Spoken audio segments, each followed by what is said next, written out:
How's it going there, everybody? It's Mr. Zen over here bringing you guys a brand new One Punch Man chapter discussion. And for today's segment, guys, we're going to be talking about this chapter 73, Resistance of the Strong. And folks, holy cow, we got Siryu versus Goketsu, folks. And Jesus H. Christ, what a fight that was. It was David versus Goliath type of match that I personally thought that Siryu might have actually had more of a fighting chance, but no, he was overwhelmed. Now, this is the round one, folks, so of course you're gonna get another round, but the fact that I'm kind of a little bit irritated at the fact was because Goketsu just seems more and more powerful. So we're actually going to be noticing and we're going to be witnessing is actually Saitama versus Goketsu, because Goketsu just seems that the type of villain in this arc that it's the final villain. That's just it, plain and simple. It seemed that Siryu was going to be the leading character to actually finally face off against Goketsu, but no, it just seems that his power got underrated. But I'm loving his character development involved throughout this whole entire arc. He started off as a very negligent person that just doesn't care about others. He's only there for his own selfish desires, have an easygoing lifestyle, and Goketsu actually even tried to tease him with the desires of him just wanting an easy lifestyle by turning into a monster. But you know, the thing about chapter 73 is the fact that Siryu got saved by Lightning Max and Snek, which actually went a long way because Siryu was at the mightiest pinch right there. He was back against this wall against the Three Crows and Goketsu that he was having such a hard time. His arm is broken, and yet he got saved by the people that he so rightfully talked smack, and he just deliberately condescended in recent chapters. And it's overwhelmingly giving joy for us viewers because his character development is getting that righteous choice of path that we all want to see with him. That's the thing that I love about that. It's that type of character development that we all want Siryu to be, because we all want to be that type of character that is actually part of the main cast itself.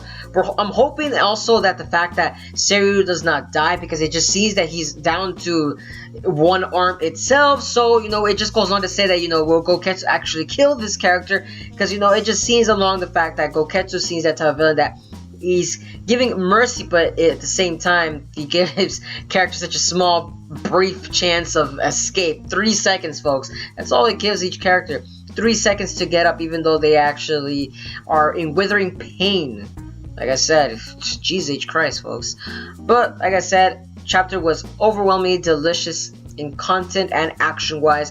Like I said, the chapter moved on very quickly, and now near the end of the chapter, Lightning Max and Snek actually took down the Crows. So it goes on to say that it does the clothes make the man itself, because Lightning Max and Snek took those Crows down like nothing whatsoever.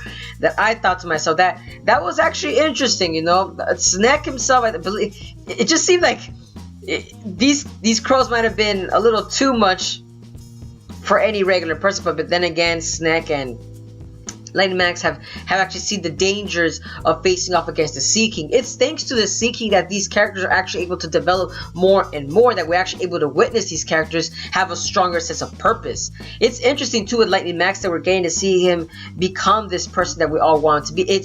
I'm hoping that as a hero, Lightning Max also gets this righteous screen time as well as Snek.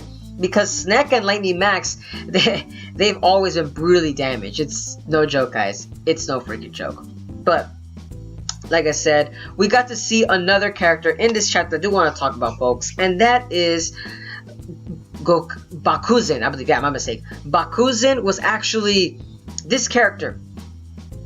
He was the emphasis of greed in this chapter. By that, I mean greed itself, because he actually engulfs himself with so many monster cells that we actually, as us viewers, are learning that there's only one person can only take one monster cell at a time, or else the body will reject it and you will automatically die in itself. Because apparently it seems that the monster cells are really intended for one intake.